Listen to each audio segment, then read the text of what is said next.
నేను పల్లి పట్టి ఎలా చేయాలో చూపిస్తాను. ఫస్ట్ బాళ్ళలో పల్లీని ఫ్రై చేసుకోవాలి.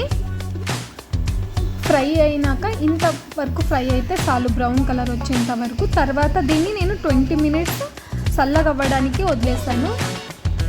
నేను పల్లి పట్టిలో కొన్ని నువ్వులు కూడా వేస్తాను, హెల్త్కి మంచిది కాబట్టి. సో నేను నువ్వుల్ని కూడా ఫ్రై చేశాను ఒక 2-3 మినిట్స్. బాళ్ళలో బెల్లంని వాటర్ వేయకుండా పాకం పట్టాలి. సో ఏం వాటర్ వేయలేదు, ఓన్లీ బెల్లం మొత్తం కరిగించాక.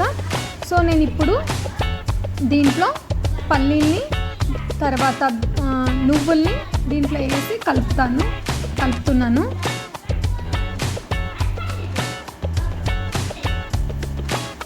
నెక్స్ట్ ఇది కలిసాక ఇప్పుడు నేను దీన్ని ఒక 2-3 మినిట్స్ పొయ్యి మీద పెట్టి ఒక 2-3 మినిట్స్ కలిపాను.